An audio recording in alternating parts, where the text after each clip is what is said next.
What's going on, everybody? It's Leo here with the Cohen Group Northwest, and I've got a guest on here. Who are you? Where are you from? Who, me? Yeah, who are you? Who, me? Briddick Webb with the Briddick Webb real estate team at RE/MAX. Awesome. And so the purpose of our cooped up live Zoom call here is to talk a little bit more about the implications that COVID-19 or coronavirus is having on our industry. Not necessarily what's happening going forward, but where we're at right now. We're kind of at a standstill in many industries. So we're going to dive into that. Before we get going, tell me a little bit more about where are you at? What's going on in your world with the business right now? What's going on in my world with the real estate business? Yeah. We are seeing, we've wrapped up. We've had just a few deals going under contract the last couple of days. But in terms of moving to inspections, we are seeing things slow down, halt in that regard. In terms of work being done on properties, we're seeing that halt.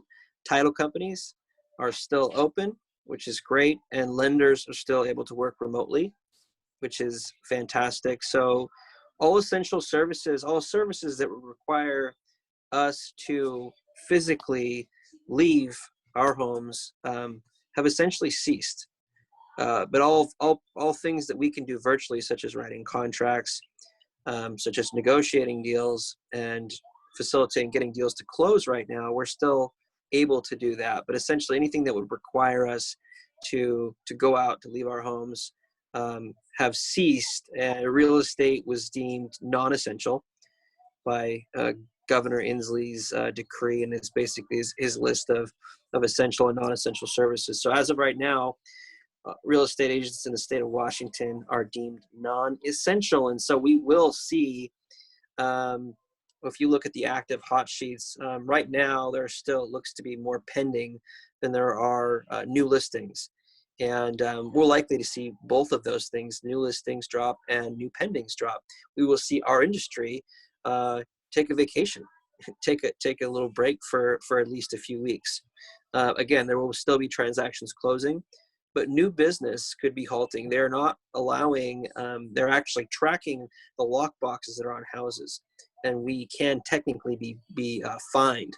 If we go and decide to buck the trend and to break the rules and go show a property, we're required to open these lock boxes, these Bluetooth lock boxes that are owned by Supra, which are controlled by the Northwest MLS, that we could be fined. And so really we are going to see real estate business halt. So the new listings that you do see right now over the next couple of weeks are probably going to be, there could be some good deals. So you could potentially buy a deal sight unseen, because the people who are going to be putting their homes on the market while this is taking place are probably people who really, really need to sell. So there might be some really good opportunities to buy some properties while we're going through this COVID-19 2020 situation.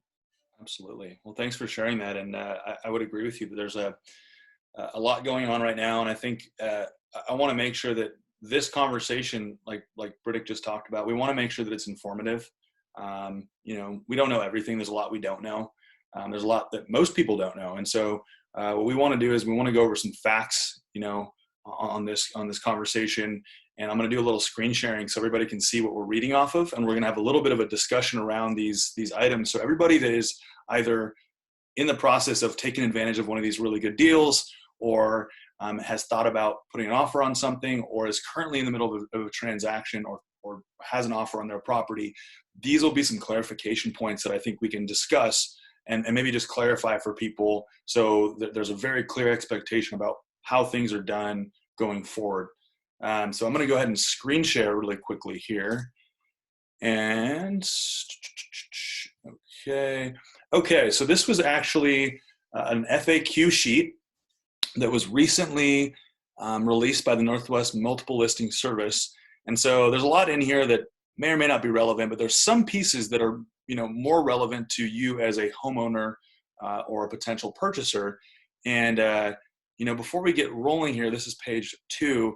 But just to remind you, what is the Stay Home Healthy Order? It's to help prevent the spread of COVID-19. We don't need to dive too far into that. That's all this is in a nutshell.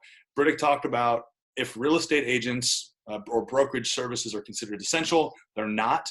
So just in case you are a real estate agent or you're working with a real estate agent, just so that expectation is set, real estate brokers are not able to provide services to their clients that are in person. So they have to provide them remotely from their house and use technology services that enable remote business. So that's, like Briddick said, online forums, electronic signatures, virtual tours that already have been created in the past.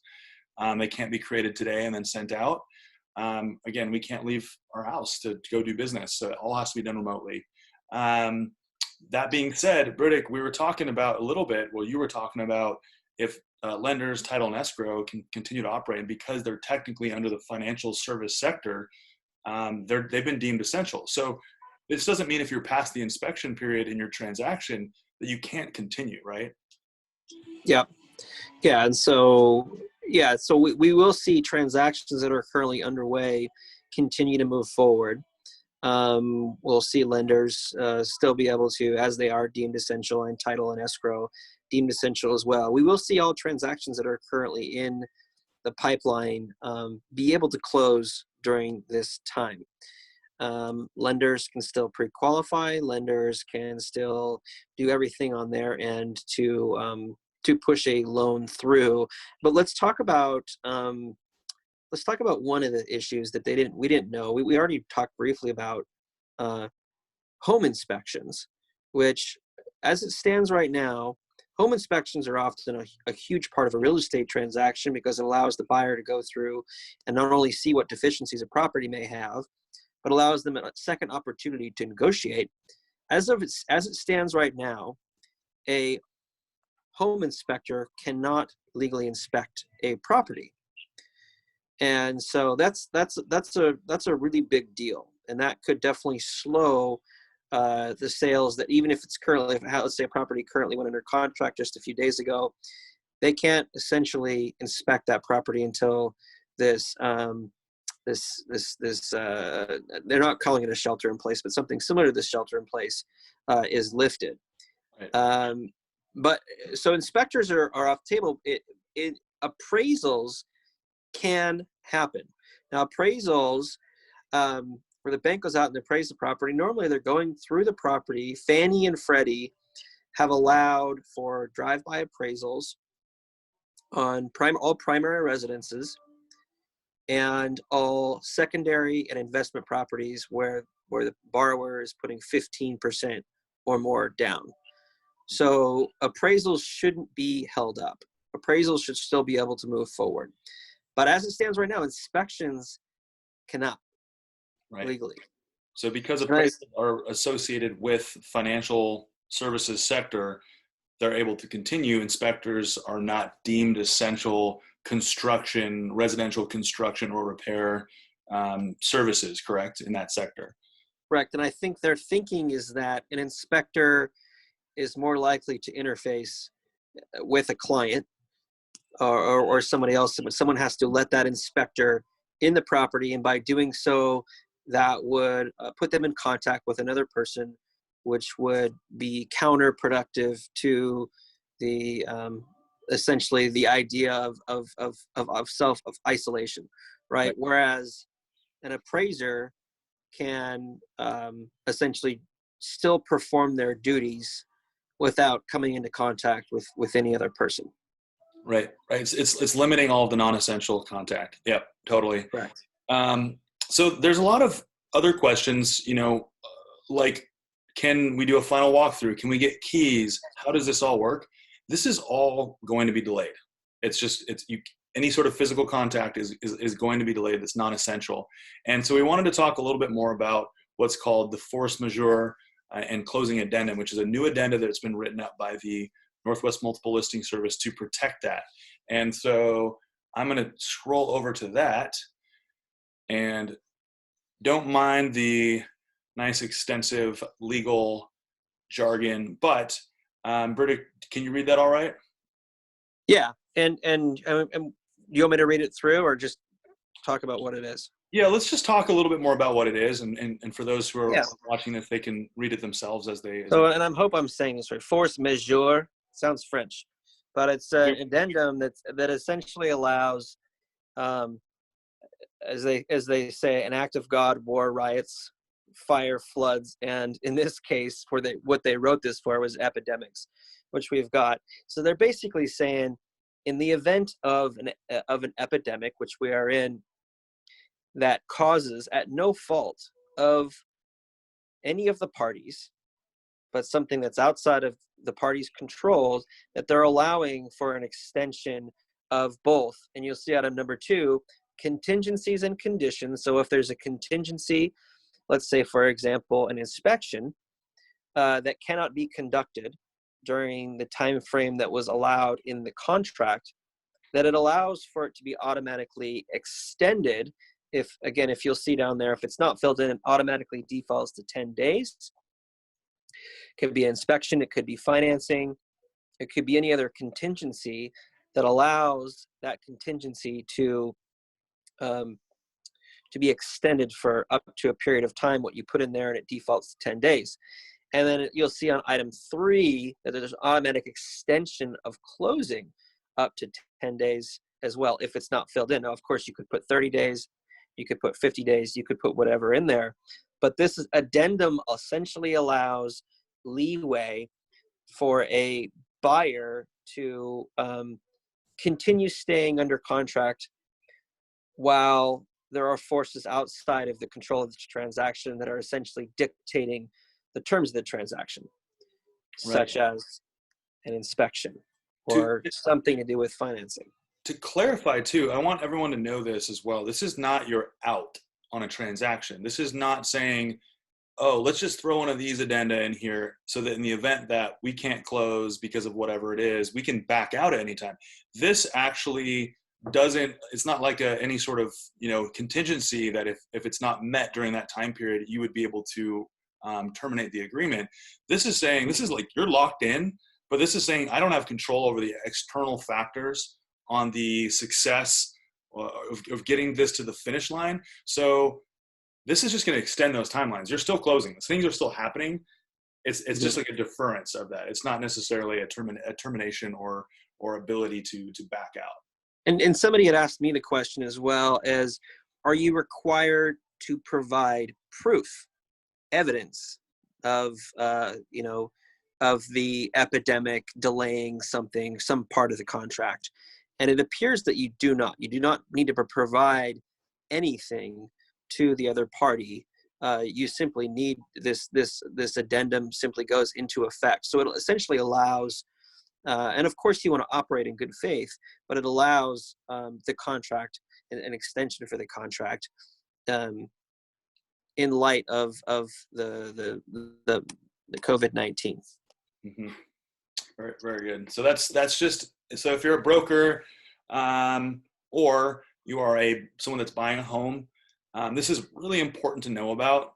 So if your broker has not included on an offer, or you are a broker and you have not included one of these on the offers before, this is not necessarily, like I said, it's not necessarily a contingency to allow you to back out at any time. It's more so just a rider, essentially, on top of the contingencies to allow, in the event that things get worse from where they are right now, that it's not going to hold you to those timelines.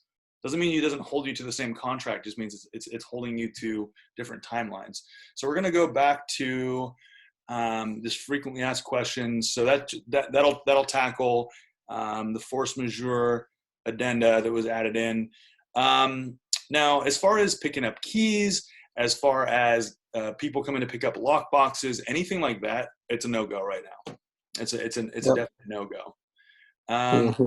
Now let's talk a little bit about if your home's on the market. I know one of the things I hear a lot from sellers that they're concerned about is, days on market, because we all know days on market, as we get further and further into the lifetime of that listing, can tend to affect the potency and presence online of that listing. It becomes more and more like a stale product, essentially.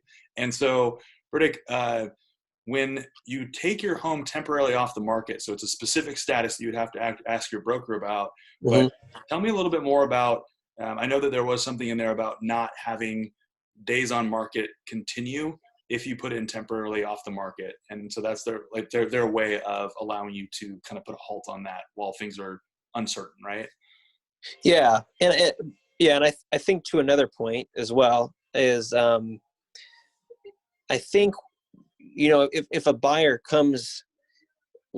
if a buyer wants to see a property in, let's say, 3 weeks, and the property's been on for 3 weeks, and this whole thing is lifted in 3 weeks, I don't believe they're going to be questioning why it hasn't sold. Yeah. you know, Yeah. I think the, if you've, I think the term that's been used for a long time is called shop warrant, right? A property's been on the market for an extended period of time and hasn't sold. Buyer starts to think that it's undesirable or it's overpriced or there's something wrong with it. In the case of a buyer not being able to view a property, it being on the market, it's still going to have that desirability once they're able to look, because that's a pretty good excuse to have it not sell when nobody else can look at it, right? Right. Right. Inspections can't be done, can't show the property. So I think that there will be some leniency from the perspective and mindset of a buyer if a property has been on. I wasn't aware about the pulling it temporary off market and the days on market. Maybe you can speak a little bit to that. Does it when you pull it temporary off market, does it shut down the days on market? I'm sure it does. Yeah, it does. It does shut down the days on market. So it's kind of like it's something that most people should know. All people should know that are in real estate, but it is also something that many people, well, it's one of those things that's like hidden, but you should know. It's one of those things you just don't know. Yeah. Not a lot of people. Thanks for calling me out. Yeah, you should know. No. But more so, it's in the event that somebody needs to refinance but can't have their home on the market, or that they have to do repairs, but you don't want to lose days on market, and you don't want to cancel it and go through the whole process of, re-signing listing paperwork and going through that whole input. It's a lot. There's a lot that goes into putting one home for sale, and all it does is take one piece of paperwork to the multiple listing service, pulls it off, stops the days on market, and then keeps it in that status, and then brings it back on. The cool part is it's still technically, for people that are out there digging around, it's still technically on the market. It's temporarily off the market, but it's like a way of getting in touch with that person and saying, hey, I just wanted to give you a call because I saw this is temporarily off the market. Is it still for sale? You can still give that agent a call and see what the timeline is. It could just be a timeline thing. It could give you actually an opportunity, an edge, when you're out there looking for homes, as there's less and less inventory. So, Briddick, I wanted to talk to you a little bit more about, I know you don't have a crystal ball, or maybe you do, but we're seeing this an interesting, as you talked about, we're basically selling off the current inventory we have. There's going to be some stragglers, and then there's going to be a point, if this continues, where it most definitely comes to a halt, right? And what does that look like up until that point to the halt? What does that look like in your opinion after the halt? I think one of the defining factors will be time. If it's 3, 4, maybe 5 weeks, then I think we can come back online, and we're going to see just a flurry of buyers waiting to get into properties, and we're going to see a bounce back. That's just significant bounce back. But there will be a critical point where if this continues for too long, and we see an economic impact that's significant, then it's uncertain. So I think one of the biggest factors will be the amount of time that we're required to shut down.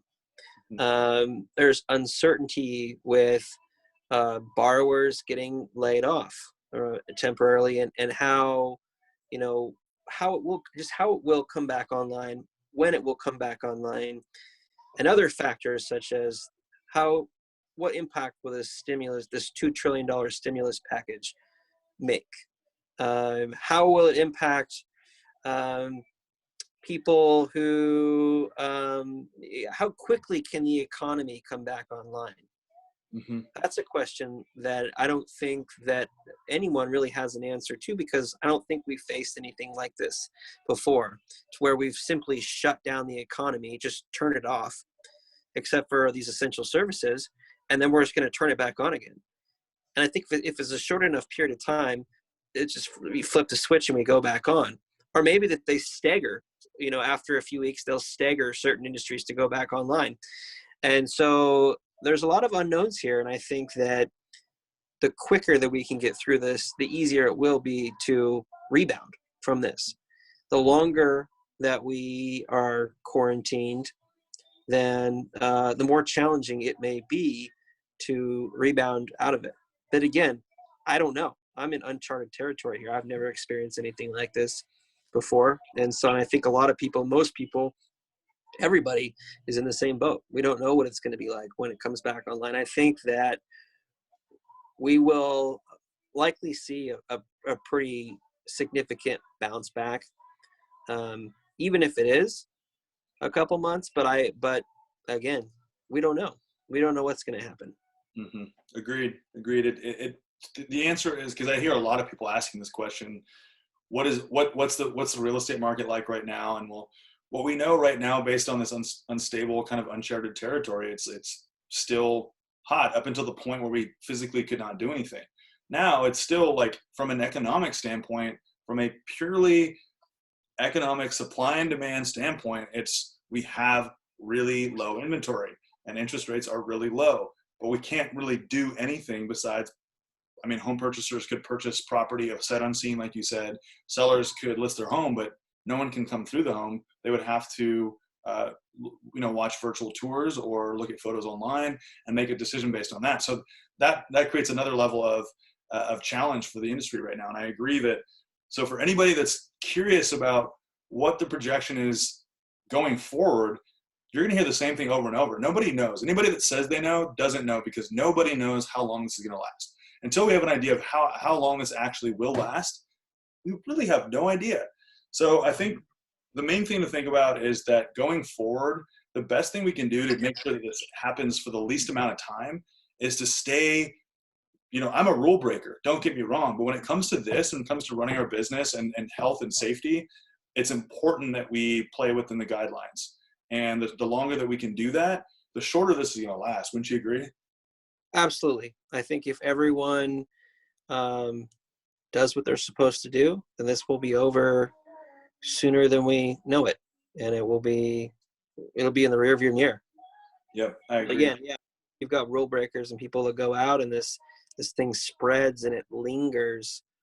Or if we go out too soon, and then it comes back, and we have to go back in a second time, that could put a damper on things as well. So I think it is really important that people follow the rules and the guidelines, and Washington State seems to be doing a pretty darn good job. We're fortunate to live in the beautiful Northwest, where we're staying home, but we can still go walk, outside on trails and stuff like that. So yeah, man. Well, Briddick, I really appreciate you jumping on this call with me and talking a little bit more about what is in the crystal ball, but more importantly, what's going on right now and what needs to be followed, so that there's expectations really clearly set between brokers and clients and people that aren't in our world all the time. Because I think that's one thing that we get caught up on, right? Is being a real estate agent or whatever profession that you're in, we get caught up in, like, everybody else understands my lingo, and this is obviously, it's all legal jargon and it's real estate jargon, but ultimately at the end of the day, we want to make this as digestible as possible because it needs to be understood, right? So yep, absolutely. So absolutely. Well, thanks for jumping on this call, and appreciate you, brother. And let's keep on rolling. Sounds good, bro. Thanks again.